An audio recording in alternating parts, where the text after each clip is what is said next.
Ayan po, shout out po muna tayo bago po tayo mag-harvest po ng ating talong. Oho. Yan, abangan po ninyo din ang inyong mga pangapangalan. Shout out to all. Oho. Shout out to all. Oho. Shout out sa lahat. Yan, shout out po natin si Nelson Taytay de los Reyes. Shout out po from Mabalacat, Pampanga. Shout out po natin si Raisin Bin Hamin Go from Bulacan po. Shout out po. Yeah, shout out po kay Kuya Mario. Yan.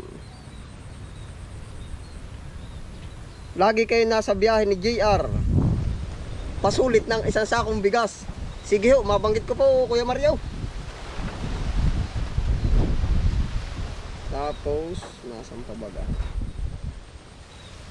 Yan. Shout out po natin si Dingmi Rencelio. Shout out. Watching from Quezon City. Shout out po. Meron pa po din eh. Yung po mga hindi natin na shout out ay sa next ano po uli. Oh.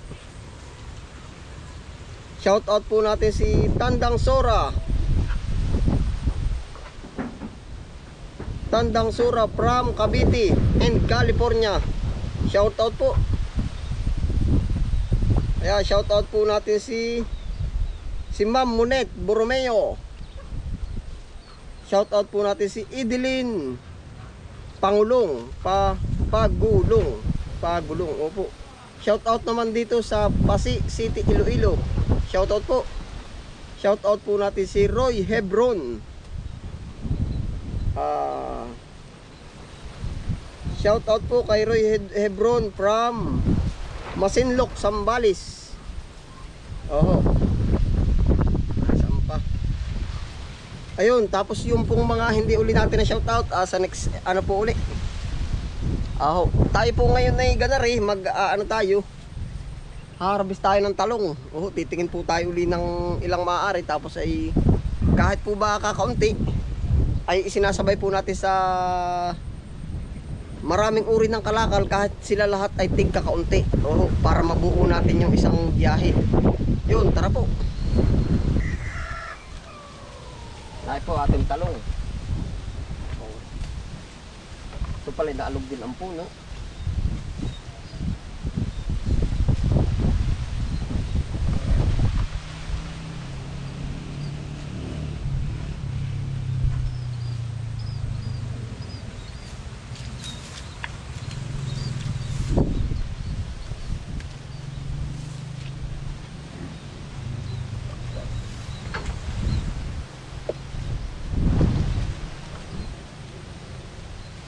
Oh.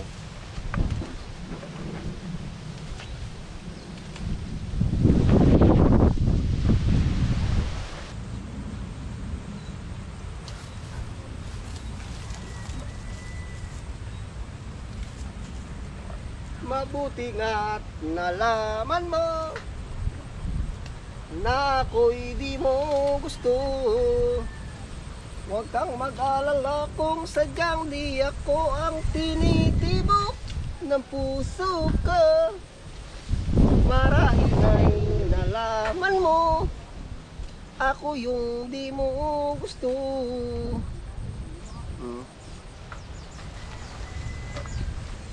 Ayos din ano po oh.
Ay, green po aray, kahit po ilang puno.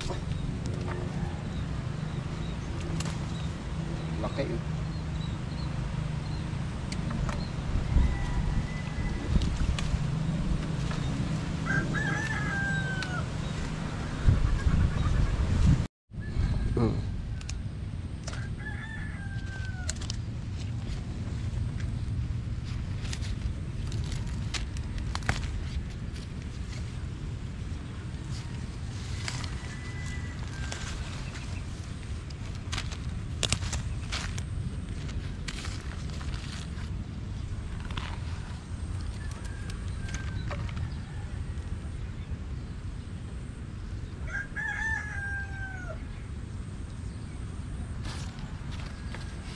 Laki na rin, may tama naman, no?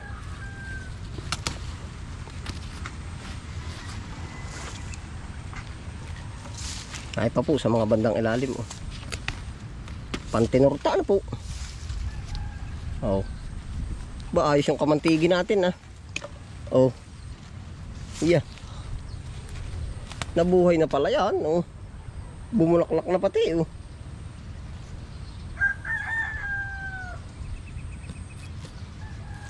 Sinisingitan ho natin ng ano, ng mga hardin-hardin po ba. Yeah, ito na po yung ating harvest, oh.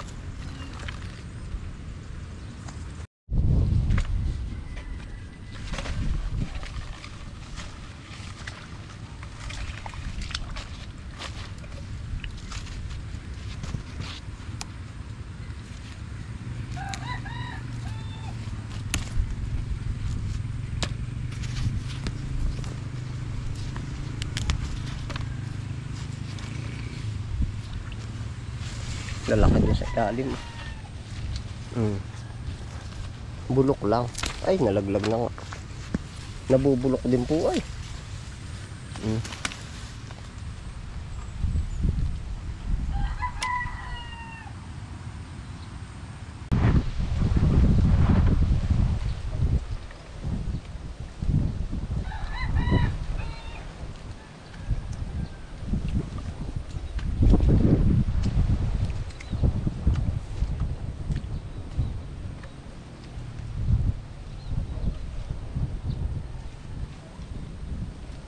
Ate po ikakabila ring ano, yung mga puno po ba,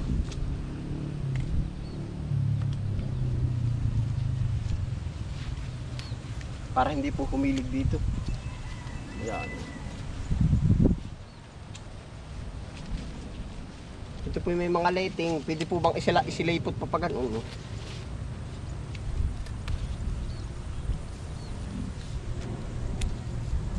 Iikot.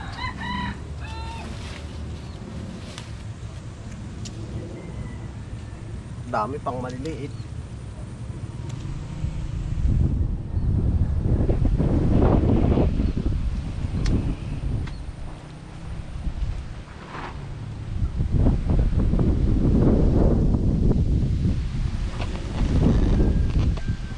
Yung ating harvest sa talong, oh. Ito hindi kadamihan, yan, oh. Pero harvest pa rin po ang tawag dito. Yeah. At 2 kilo, ah. Diretso sa plastic na. Tayo po naman, kahit kung mapansin niyo na napakaliliit nung ating ano po ba, ng ating kalakal, ay kahit pa paano po naman sinasabay na natin sa iba. Opo.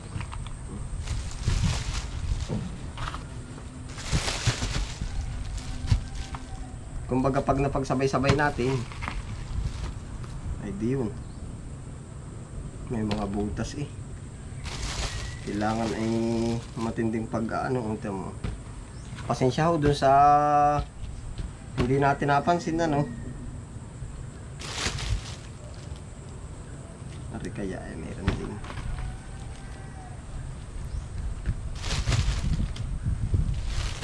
Maganda-ganda po ngayon ang talong.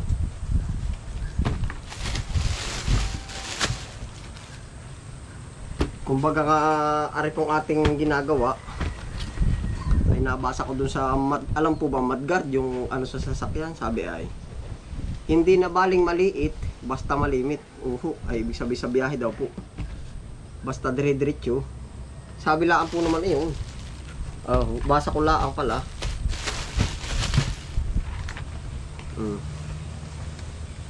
Aray puro butas. Yan ang gandang tingnan na yun. Sayang.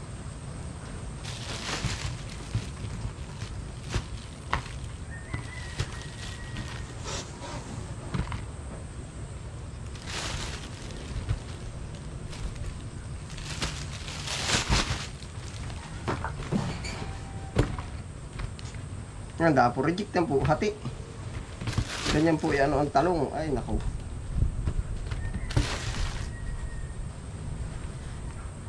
Sa pang-ulam po ng marilusot, hihirangin ay.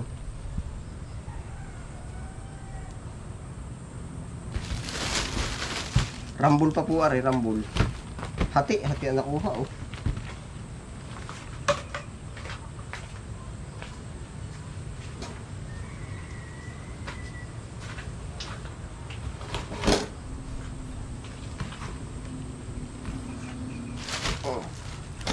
Ilan nga ho? Kita po ba ninyo? Dalawa. Ay, sa pulo. Ari po naman sa pang-ulam na, Ating ano-ano na po ito, yung i-check na po ba yung loob. Merong nakaligtas, merong ililigtas pa lang. Ganyan po naman, may nabibili po tayo mga hiwa-hiwang talong.